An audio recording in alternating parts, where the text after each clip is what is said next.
माधव कुंज विहारी विचारू ने विचार कुंज विहारी जयो राधा माधव कुंज विहारी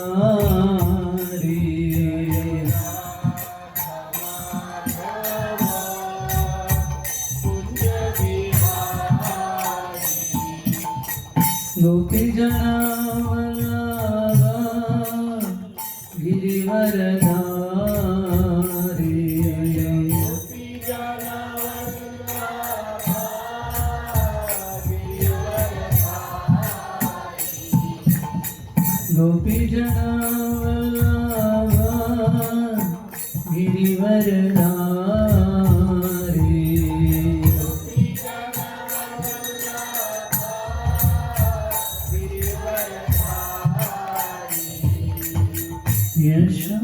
यशोदानंदन ब्रज जनरंजना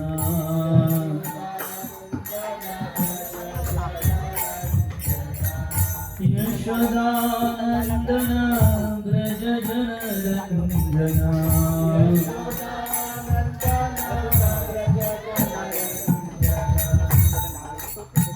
यमुना तीरा वनचारी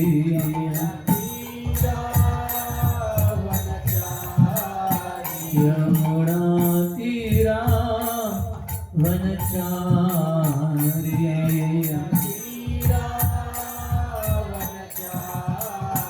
जयो राधा माधव कुंज विहारी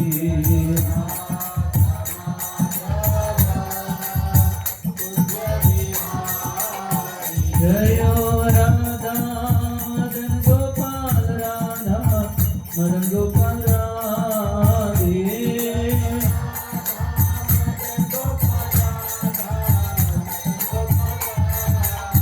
जया गौरणिका गौरणिका गौरणिका जय गौरणिका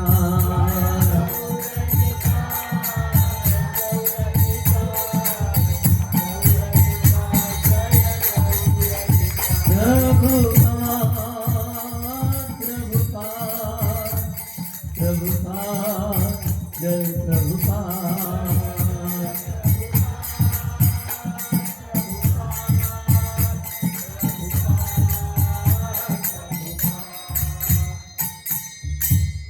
युगधर्म हरिनाम संकीर्तन की जय। जगद्गुरु श्रील प्रभुपाद की निधाय गौर प्रेमानंदे। ओम नमो भगवते वासुदेवाय।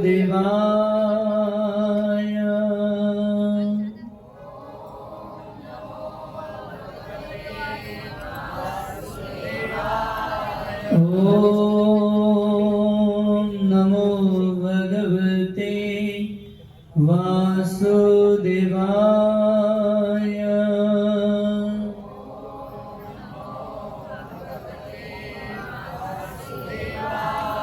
ओम नमो भगवते वासुदेवाय।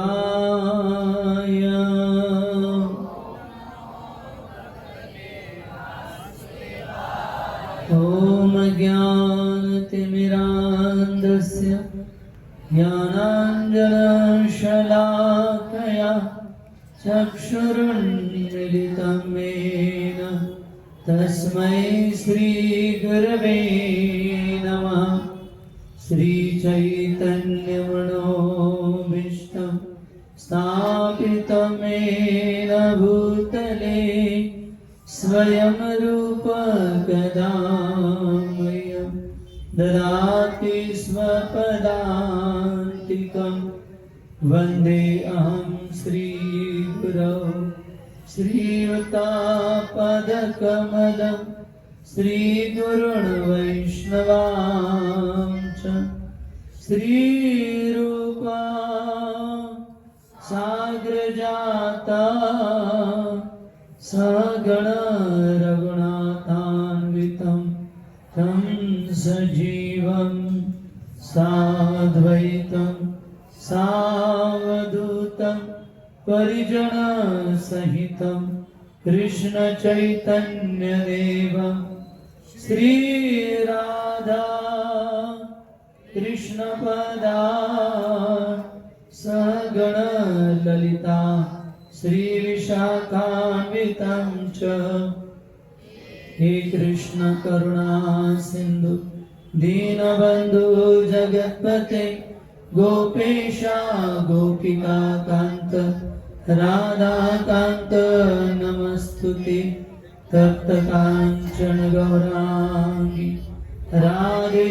वृंदावनेश्वरी वृषभानुसुते देवी प्रणमामि हरिप्रिये वाञ्छाकल्पतरुभ्यश्च कृपा सिन्धुभ्येव च पतितानां पावनेभ्यो वैष्णवेभ्यो नमो नमः नमः ॐ विष्णुपदाय कृष्णपृष्ठाय भूतले श्रीमते भक्तिवेदान्त स्वामी इति नाम्ने नमस्ते सरस्वती देवी गौरवाणी प्रचारिणे निर्विशेषा शून्यवादी आचातदेशतारिणे जय श्री कृष्ण चैतन्य प्रभु नित्यानंद श्री अद्वैत गदाधर श्रीवासादि गौर भक्तवृंद हरे कृष्णा कृष्णा कृष्णा हरे राम हरे राम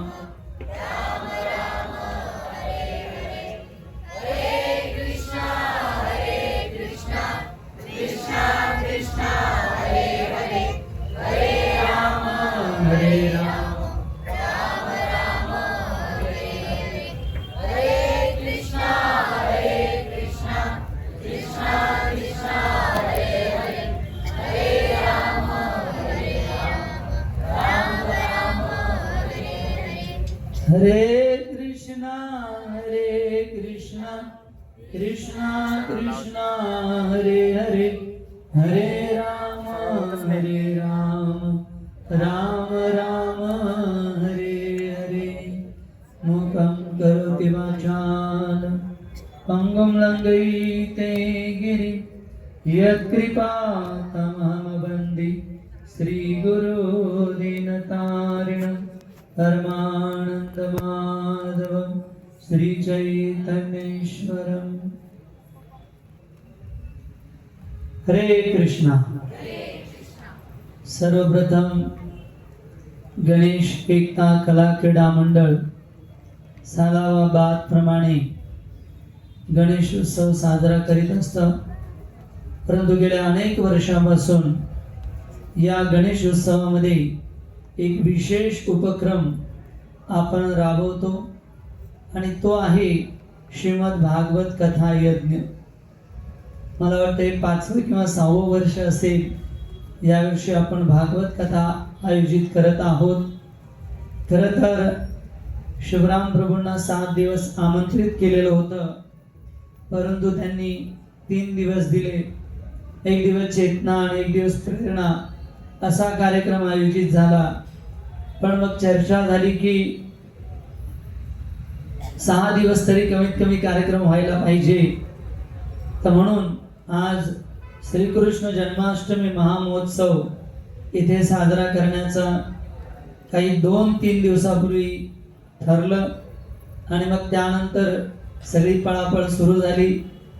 तर हे इतकं सुंदर आयोजन आपण सर्वांनी केलं, विशेषतः अजित मुकुंद प्रभू, त्याचबरोबर अभिषेकामध्ये शिंदे प्रभू असतील, उसारे प्रभू असतील, अनेक सगळे भक्त माताजी वर्ग ज्यांनी भोगाची इतकी सुंदर तयारी केली, त्या सगळ्यांचं मी मनपूर्वक धन्यवाद देतो।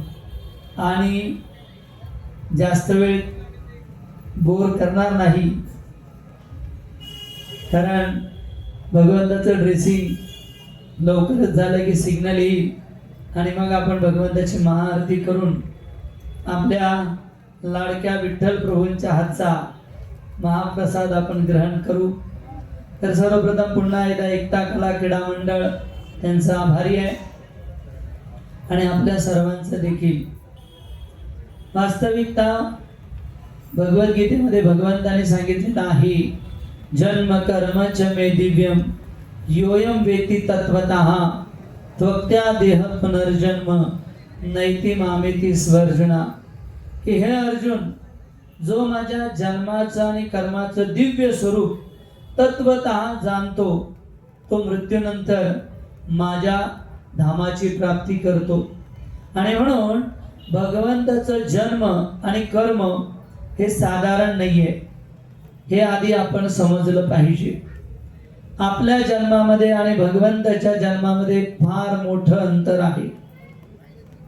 जसं तुरटी आणि खडीसाखर दिसायला दोन्ही सारख्याच आहेत, परंतु चव घेतल्यानंतर कळतं की दोघांमध्ये बदल फार आहे. तुरटी खारट आहे आणि खडीसाखर गोड आहे. त्याच प्रकारे भगवंताचा जो जन्म आहे ते बद्ध जीवांना जन्म मृत्यूच्या चक्रातून काढण्यासाठी आहे आणि बद्ध जीवात्माचा जो जन्म होतो तो जन्म मृत्यूच्या चक्रामध्ये अडकण्यासाठी होतो. आणि म्हणून मनुष्य योनी जी आहे ती कर्म योनी आहे. तो जे कर्म करेल त्यानुसार त्याला त्याचं फळ मिळणार आहे.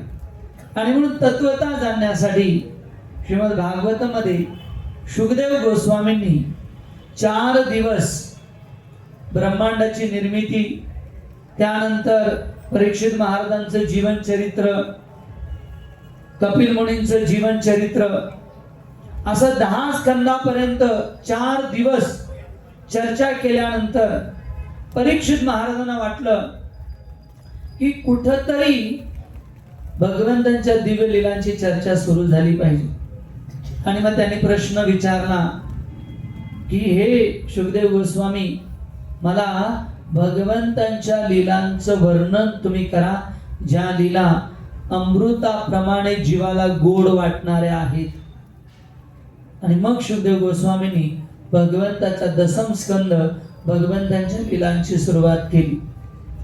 दशम स्कंदामध्ये मूलतः 90 अध्याय आहेत आणि या 90 अध्यायामध्ये सर्वात जास्त लीला ज्या आहेत त्या वृंदावनच्या आहेत. भगवंत 11 महिने 11 वर्ष वृंदावन मध्ये राहिले. याच्या जवळजवळ 40हून अधिक लीला वृंदावनच्या आहेत. देवकीचा विवाह ठरलेला आहे आणि मग विवाह संपन्न झाला. अनेक रथ, अनेक घोडे, अनेक हत्ती, अनेक दास दासी देवकीला वरातीमध्ये देण्यात आले आणि देवकीची वरात निघालेली आहे. कंस जो देवकीचा सावत्र भाऊ आहे, सुलत भाऊ आहे, त्याने रथाची लगाम आपल्या हातामध्ये घेतलेली आहे आणि वसुदेव आणि देवकी यांचा रथ निघालेला आहे. अशा वेळी आकाशवाणी होते, हे मूर्ख कंस, ज्या देवकीचा तू रथ घेऊन निघालेला आहेस तिचा 8वा पुत्र हा तुझ्या सर्व नाशाचा कारण होणार आहे. हे जसं कंसाने ऐकलं तत्क्षणी कंसाने रथावरून उडी घेतली आणि देवकीचे केस पकडले, आपल्या मॅनमधून तलवार काढली आणि आता देवकीचा शिरच्छेद करणार.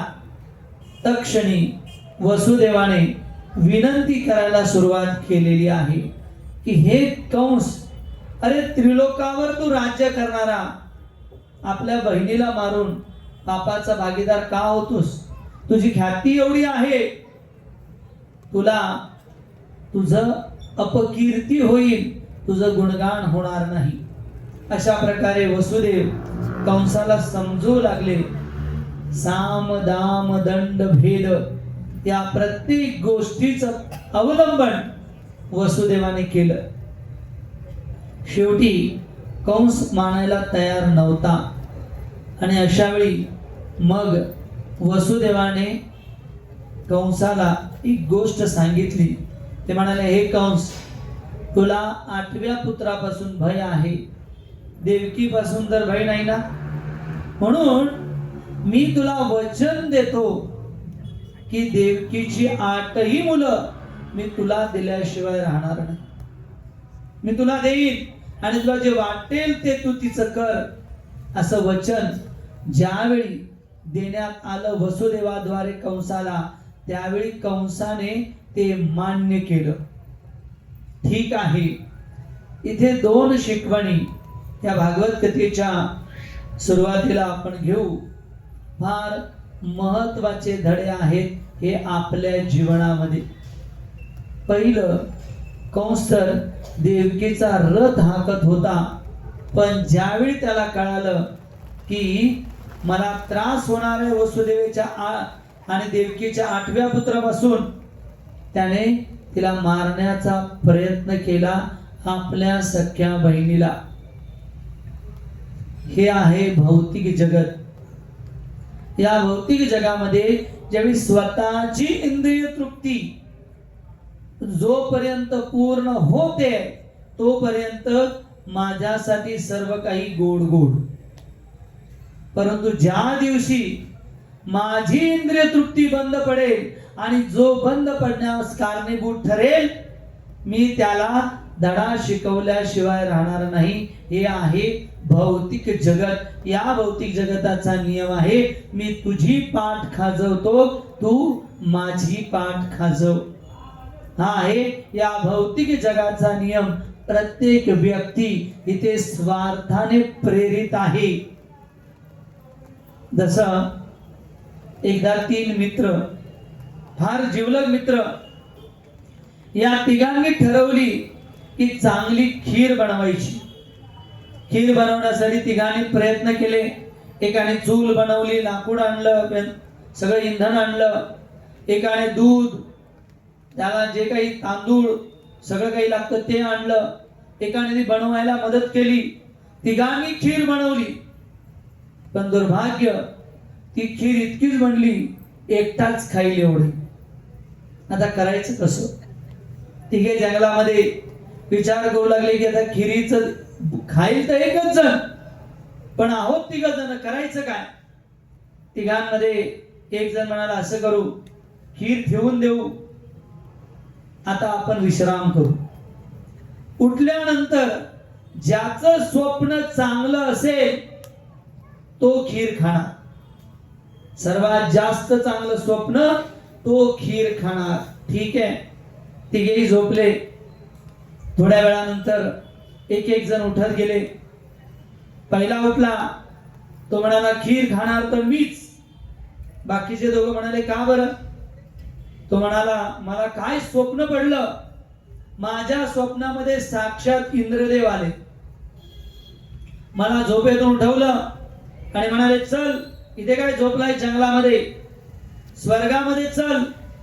तिथे वेगवेगळ्या प्रकारची फळं, वेगवेगळ्या प्रकारचे ज्यूस, वेगवेगळ्या प्रकारचे पदार्थ, आणि इतकंच नव्हे, अप्सरा, संगीत, गीत. आणि मग मला इंद्रदेव स्वर्गात घेऊन गेले. स्वर्गामध्ये इतका इंद्रिय भोग, इतका आनंद, इतका आनंद, माझ्यासारखं स्वप्न तुम्हाला पडलंच नसेल. खीर खाणार तर मीच. हे ऐकल्यानंतर दुसरा म्हणाला, थांब थांब, मलाही स्वप्न पडलं. तुला कसलं स्वप्न पडलं? अरे तुझ्या स्वप्नामध्ये तर इंद्र आले होते, माझ्या स्वप्नात ब्रह्मा आले होते. ते म्हणाले, झोपलास काय, चल माझ्या बरोबर. आणि मग त्यांनी मला इंद्रलोक, गंधर्वलोक, यक्षलोक, प्रत्येक लोकामध्ये नेलं. आणि तिथे जी आवडीची वस्तू आहे, तिथे जी सगळ्यात चांगली वस्तू मिळते, ती मला त्यांनी भेट केली. ती मी खाल्ली, आनंद एन्जॉय केली. आणि मग ब्रह्माजीने मला आनंदाने पुन्हा पाठवलं. तर स्वप्न सगळ्यात पडलं मला चांगलं, त्यामुळे खीर खाणार तर मीच. दोघांचं ऐकल्यानंतर तिसरा काही बोलेना, थोडा शांतच बसला. दुसऱ्याने विचारलं, काय रे, तुला स्वप्न पडलं नाही का? तर म्हणे, हो पडलं, पण इतकं चांगलं नाही पडलं. अरे कसलं पडलं तुला स्वप्न? ते म्हणे, काही नाही, माझ्या स्वप्नामध्ये हनुमानजी आले. अच्छा, मग काय झालं? ते म्हणे, उठ, एवढ्या दुपारचा कशाला झोपलायस, उठ. मग मी उठलो. ते म्हणे, मग आता 100 उठाबशा काढ. मी म्हणलं, नाही जमणार 100 उठाबशा. म्हणे, काढतोस का गदा घालू डोक्यात? मग मी 100 उठाबशा काढल्या. पुन्हा मग ते म्हणे, आता 100 सूर्य नमस्कार काढ. मी म्हणलं, नाही जमणार, पाय दुखतायत. ते म्हणे, काढतोस का घालू गदा? ते म्हणे, ठीक आहे. मग मी 100 जोर काढले. आणि मग काय, हनुमानजी खुश झाले. म्हणे, ती खीर का आता? चांगली मेहनत केलीस, आता खीर खा. मी म्हणलं, नाही. ते म्हणे, खातोस का घालू गदा? आणि मग मी काय केलं, ती खीर खाल्ली. ते म्हणे, अरे आम्हाला उठवायचं ना. ते म्हणे, कसं उठवणार? एक गेला होता इंद्रलोकात, एक गेला होता ब्रह्मलोकात, आणि मी खीर खाऊन टाकली. हे आहे भौतिक जगत. या भौतिक जगामध्ये स्वार्थ ज्यावेळी येतो त्यावेळी फार कठीण होतं. मला एक आमचे मित्र वकील आहेत, ते मला सांगत होते, प्रभूजी तुम्हाला माहिती आहे की प्रवचनासाठी एक तुम्हाला मुद्दा देतो. म्हणलं, काय मुद्दा आहे? एक केस माझ्याकडे आली आहे. कशासाठी? डिवोर्ससाठी. डिवोर्सचं कारण काय? कारण हे आहे, म्हणे, याच वकिलाने मला अजून एक भयानक गोष्ट सांगितली.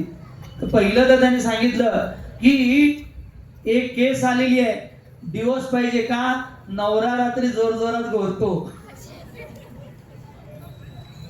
ही केस आहे आता सध्या.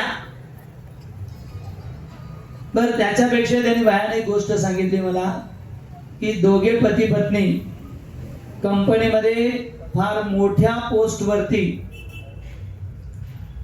दोघांचं डिवोर्स घेण्याचं ठरलं. 4 का 6 वर्षाचं मूल त्यांचं. दोघेही कोर्टामध्ये गेले, मूल आम्हाला पाहिजे, मूल आम्हाला पाहिजे. शेवटी केस पती जिंकला की मूल त्याच्याकडे राहील. पत्नी केस हारली.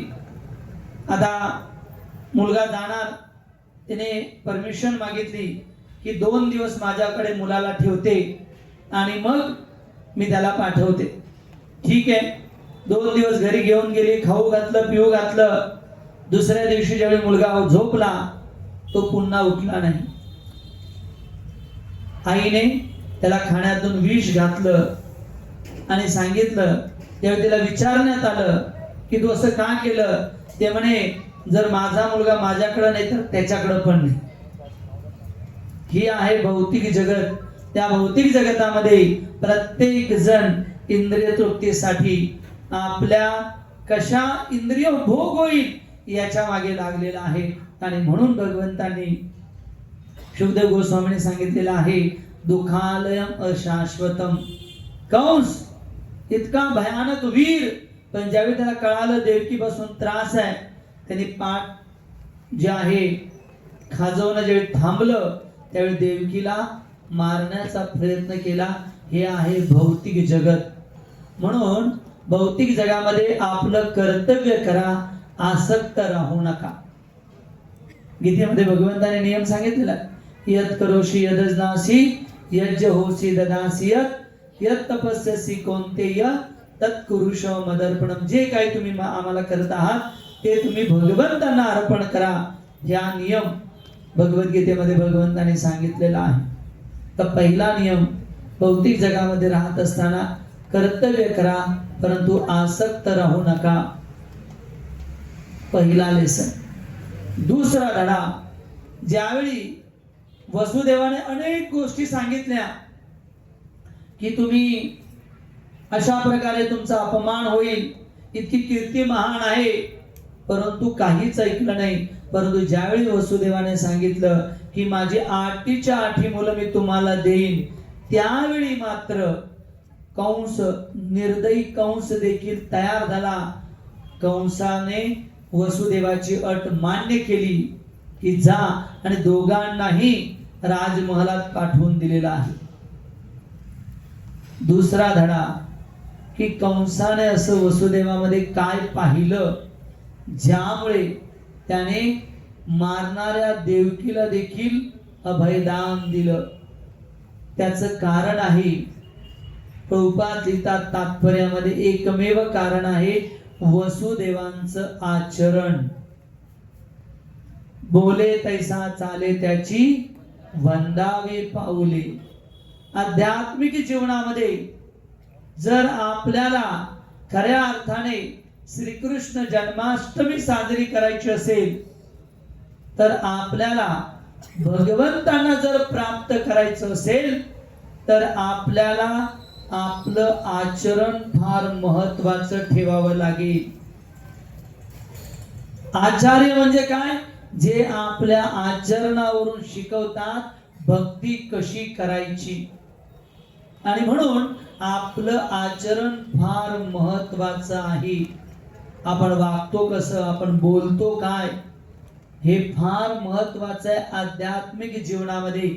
म्हणून श्रील प्रभुपाद सांगतात की माझा कृष्ण भावना भावित जो साधक आहे तो जेंटलमॅन असला पाहिजे, एक सभ्य व्यक्ती असला पाहिजे. सभ्य व्यक्ती म्हणजे त्याला त्याच्या जीवनामध्ये आचरण करता आलं पाहिजे. प्रभुपादांनी सांगितलेले सिद्धांत, वर्तमान आचार्याने दिलेले सिद्धांत, शास्त्राने दिलेले सिद्धांत विपरीत परिस्थितीमध्ये आपल्याला पालन करता आले पाहिजे. फार महत्वाचा आहे हा सिद्धांत. या समाजामध्ये लोक, मी कालच पाचोऱ्याला सांगत होतो की ब्रह्मचार्याचं कर्तव्य आहे लोकांना उत्साह देणे. ब्रह्मचार्याचं कर्तव्य काय? लोकांना उत्साह देणे. प्रवचन दिलं, कीर्तन केलं, नृत्य केलं, उत्साह दिला. परंतु येणारा समाज कोणाकडे बघून परिवर्तित होणार आहे? ग्रहस्थांकडे. हे ग्रहस्थ आमच्या सारखेच लक्ष्मी कमवतात, हे ग्रहस्थ आमच्या सारखेच मुलांचं पालन करतात, समाजाच्या जबाबदाऱ्याही घेतात. पण हे करत असताना भक्तीला, भगवंतांना देखील ते तितकंच प्राधान्य देतात. हे ज्यावेळी सर्वसामान्य ग्रहस्थ बघतील त्यावेळी ते कृष्ण भावनेकडे आकर्षित होतील. म्हणून आचरण हे फार महत्वाचं आहे. हा दुसरा सिद्धांत, वसुदेवांचं आचरण पाहिलेलं आहे. जर आपण शक्ती पाहिली तर कंसाची देवी देवता बंदिस्त होते, पण आचरण फार महत्वाचं आहे.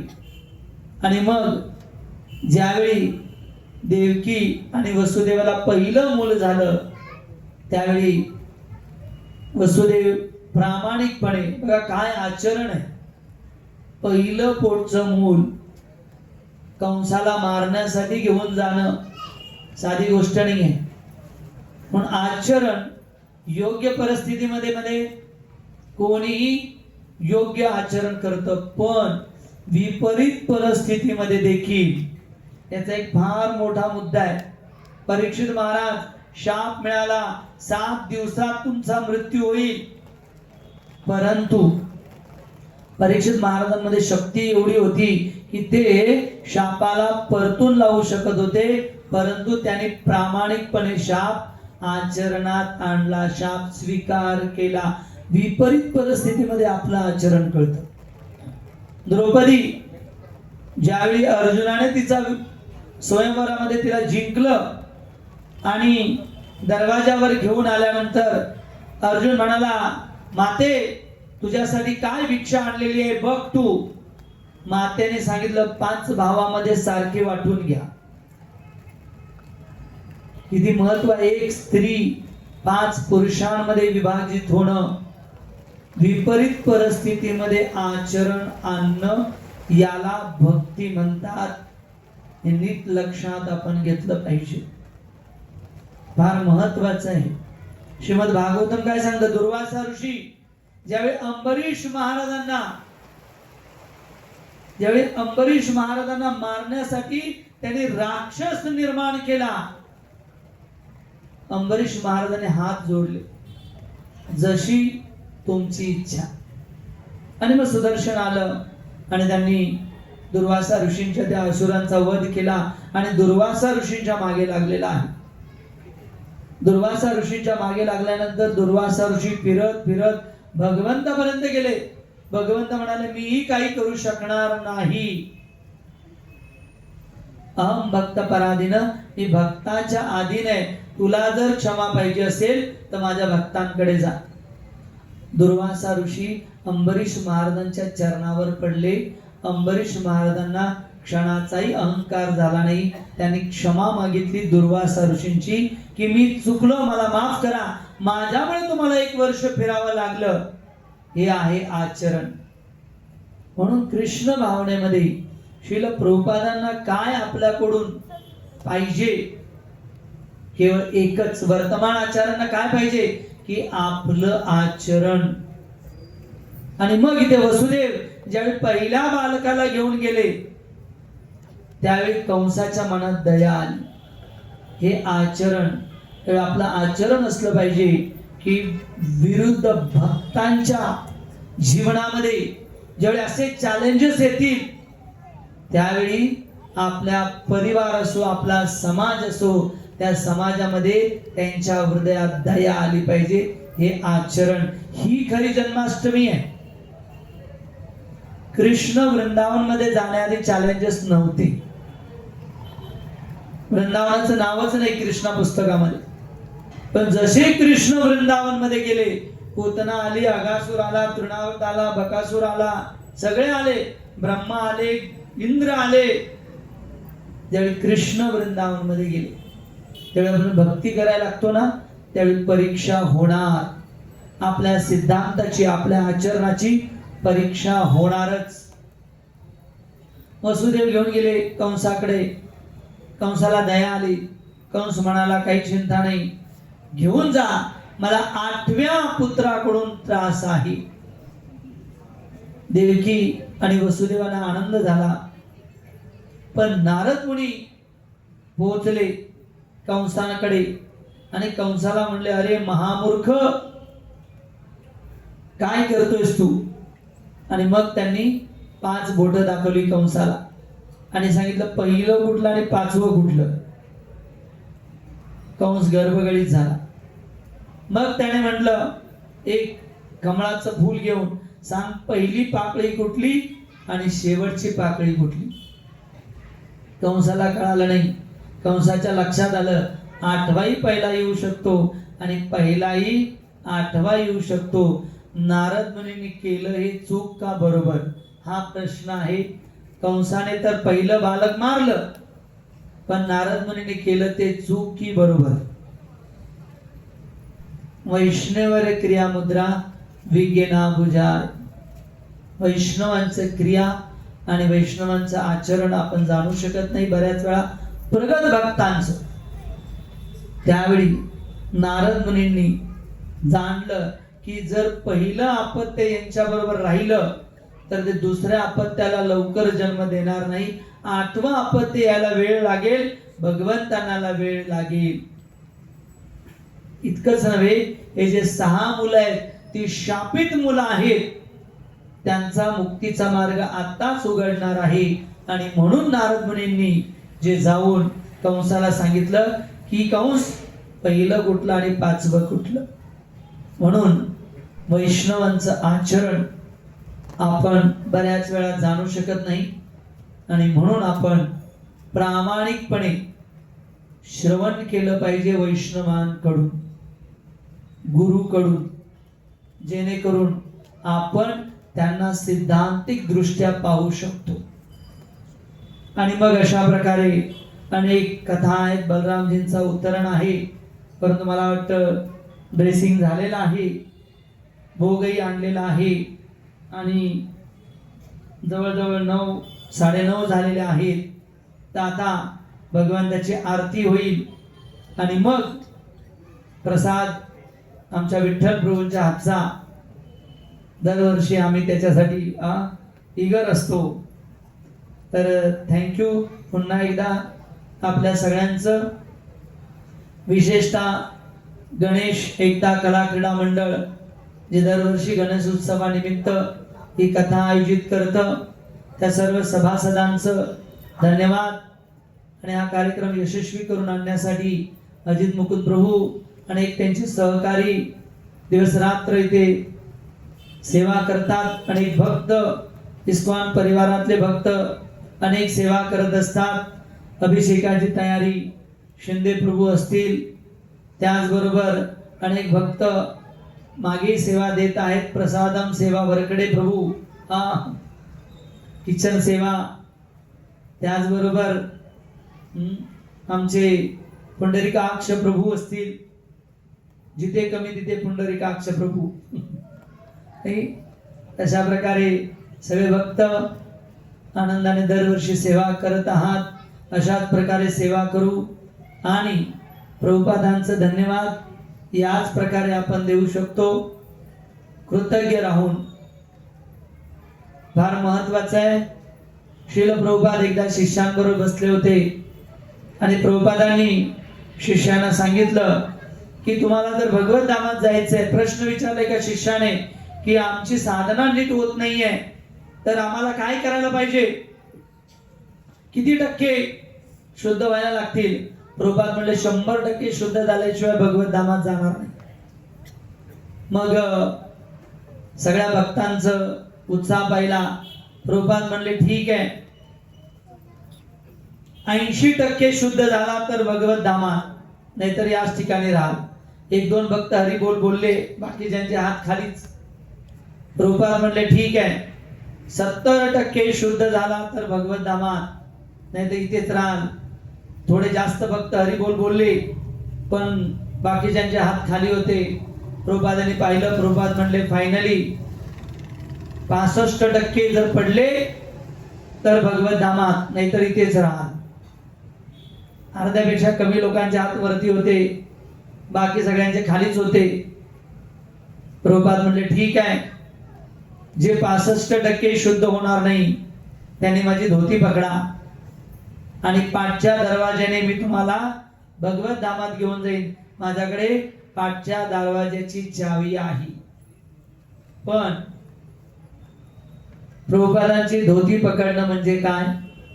जे आपल्याला मिळालेलं आहे, जी कथा मिळाली, जे कीर्तन मिळालं, जी गुरु महाराजांनी आपल्यावर कृपा केलेली आहे, प्रभुपादांनी आपल्यावर कृपा केलेली आहे, त्याबद्दल कृतज्ञ राहणं, हृदयपूर्वक धन्यवाद देणं, हीच आहे प्रभुपादांप्रती कृतज्ञता, प्रभुपादांप्रती धन्यवाद. आणि हीच आहे खऱ्या अर्थाने जन्माष्टमी. तर आपण श्रील प्रभुपादांचे शतजन्म जन्म ऋणी राहू. थँक्यू पुन्हा एकदा आपल्या सगळ्यांचं फार फार धन्यवाद. हरे कृष्णा हरे कृष्णा कृष्णा कृष्णा हरे हरे, हरे राम राम राम हरे हरे. श्री कृष्ण जन्माष्टमी महामहोत्सव की निताय गौर प्रेमानंदे.